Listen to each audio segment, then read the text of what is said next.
Hey, all of you adults out there, and I guess maybe teenagers too, the government is coming after you again for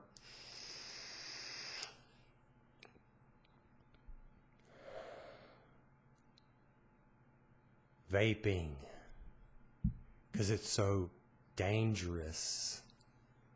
And so the government has to protect you and me and all the teenagers who are out there vaping, because that's what the government's supposed to do, right? It's supposed to protect us from ourselves, because we can be so silly and stupid and idiots. Hey, government, welcome to freedom.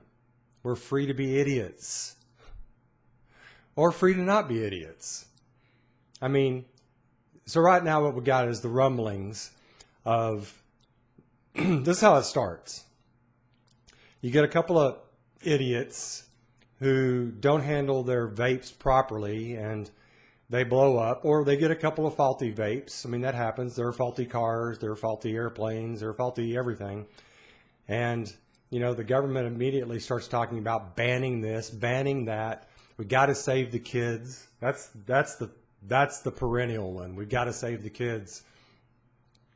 And so, of course, what ends up happening is that the government ends up violating our rights because it wants to interfere with our marketplace right to get what we want and have what we want.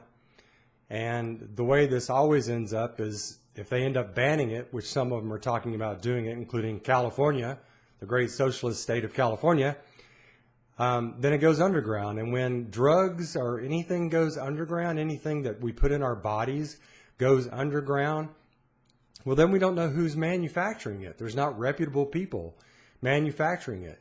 And that's why tens of thousands of people have died from alcohol poisoning back in Prohibition, 1919 to 1933, 18th Amendment to the 21st Amendment, when the government interfered and banned alcohol use, except for politicians and rich people, because they could always get it and not get taken up by the law.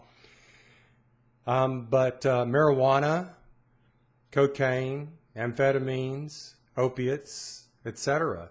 I mean, when the government starts banning that stuff, it goes underground. And when it goes underground, you don't know who the hell's making it. And so occasionally you get a bad batch, a lot more than in a free marketplace. So what does the government do? The government kills people. That's what it does. That's what politicians do. The most reprehensible people on earth, politicians, power brokers, people who like to control you and me, tax you and me, give our money away to other people, tell us what we can have, what we can't have. Can't have a beer on the way home from work because you might start drinking too much and become a drunken driver. Like stupid people. So instead of having rational laws on, say, drinking, no laws on drinking, just laws on protecting individual rights of citizens to do what they want. And if somebody violates that in a way that's harming other people, we'll put them in jail or prison. And if it's really bad, put them there for a very long time. They drink and drive, they kill somebody. Well, frankly, you know what? The death penalty's not off the table for somebody like that. And if people know that they could be on death row because they drank way too much and they killed a car full of people or whatever, or somebody on a bike or whatever, well, then, tell you what, there's going to be a lot more people taking Uber and Lyft, taxis, whatever, or getting friends to drive them home because they know they don't want to die. They don't want to be on death row. But right now, the laws keep us from actually having our drink. But when somebody actually takes it too far and kills somebody on the road, they put them in jail or prison for a couple of years, slap their hand and say, don't do it again. So it's just the opposite of what it should be. They're not protecting us from these people. They're not supposed to protect us. Laws are not supposed to protect us from ourselves. We're allowed to be stupid.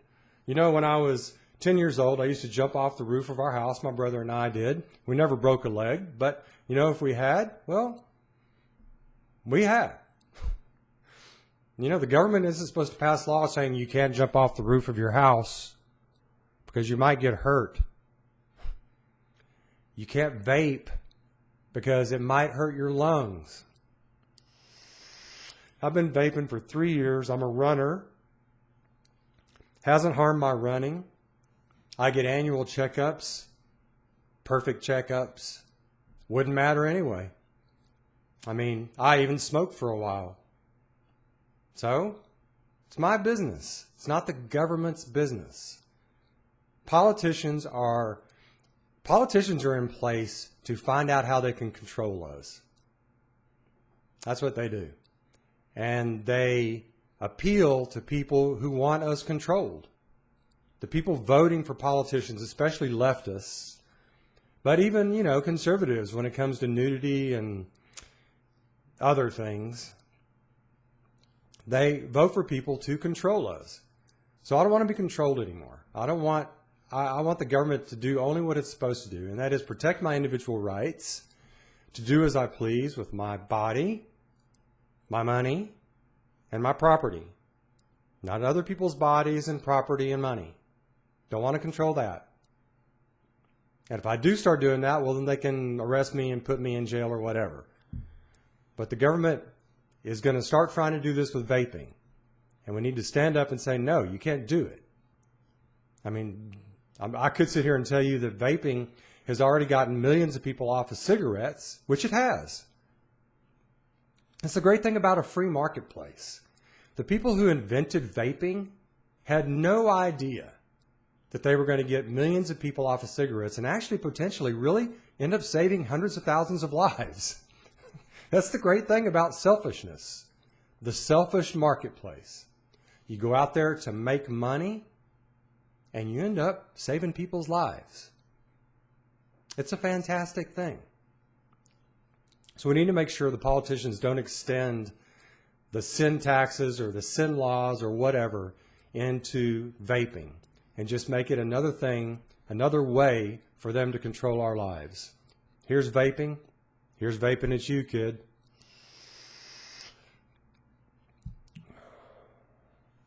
Check you next time.